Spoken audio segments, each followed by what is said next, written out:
بسم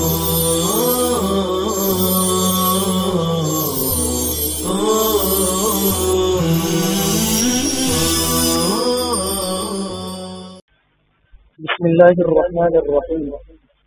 گزشتہ سے پیوستہ کتاب اللہ پر عمل۔ قرآن مجید کے ساتھ وابستگی کا اہم تقاضا یہ بھی ہے کہ تدبر کرنے کے بعد اس کے احکامات پر عمل کیا جائے۔ اللہ تبارک و تعالیٰ نے قرآن مجید میں بے عمل علماء یہود کی مذمت کرتے ہوئے ارشاد فرمایا کہ ان لوگوں کی مثال اس طرح ہے جیسے گدھے پر بوجھ لاد دیا گیا ہو۔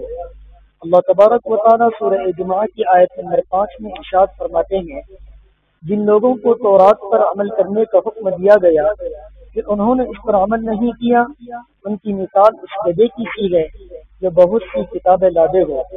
اللہ کی باتوں کو جھٹلانے والوں کی بڑی بری مثال ہے، اور اللہ ایسی ظالم قوم کو ہدایت نہیں دیتا۔ اس طرح اللہ تبارک و تعالیٰ نے سورہ بقرہ کی آیت نمبر 44 میں اس بات کو واضح فرمایا کہ انسان کو دوسروں کو اچھی بات کی تلقین کرنے کے ساتھ ساتھ خود بھی نیکی کے راستے پر چلنا چاہیے۔ چنانچہ ارشاد ہوا، کیا لوگوں کو بھلائیوں کا حکم کرتے ہو اور خود اپنے آپ کو بھول جاتے ہو، باوجود کہ تم کتاب پڑھتے ہو، کیا اتنی بھی تم نے سمجھ نہیں ہے؟ نمبر 5، قرآن مجید کی تبلیغ۔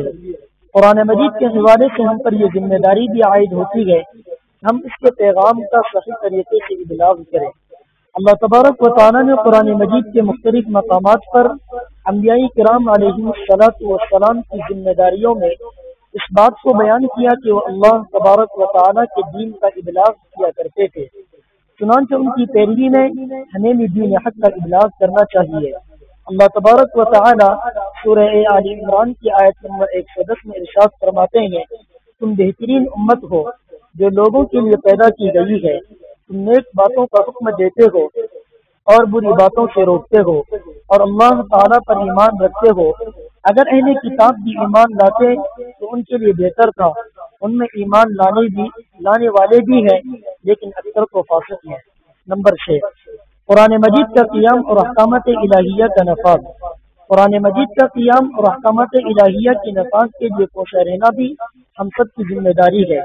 بہت سے لوگوں کے دلوں میں قرآن مجید کے نظام کے حوالے سے شکوک و شبہات پائے جاتے ہیں کہ شاید نفاذ قرآن مجید کے نتیجے میں ہماری معیشت کے معاملات الجھ جائیں گے، جبکہ اللہ تبارک و تعالیٰ نے اس بات کو واضح فرمایا کہ اگر وہ تورات، انجیل اور احکامات قرآنیہ کو نافذ کرنا شروع کر دیں تو اللہ تبارک و تعالیٰ ان کو اوپر اور نیچے سے رزق دے گا۔ اللہ تبارک و تعالیٰ سورہ مائدہ کی آیت نمبر 66 میں ارشاد فرماتے ہیں، اور اگر یہ لوگ تورات و انجیل اور ان کی جانب جو کچھ اللہ کی طرف سے نازل فرمایا گیا ہے ان کی پورے پابند رہتے تو یہ لوگ اپنے اوپر سے اور نیچے سے روزیاں پاتے اور کھاتے۔ ایک جماعت تو ان میں سے درمیانہ روش کی ہے، باقی ان میں سے بہت سے لوگوں کے برے اعمال ہیں۔ قرآن مجید کے حوالے سے ہمیں ان تمام نکات کو مد نظر رکھتے ہوئے اپنی وابستگی اور ذمہ داریوں کو پورا کرنے کی کوشش کرنی چاہیے تاکہ ہم اللہ تبارک و تعالیٰ کی کتاب سے محبت اور وابستگی کا صحیح معنوں میں حق ادا کر سکیں۔ اللہ تبارک و تعالیٰ سے دعا ہے کہ وہ ہم سب کو قرآن مجید سے وابستگی اختیار کرنے کی توفیق عطا فرمائے۔ آمین یا رب العالمین۔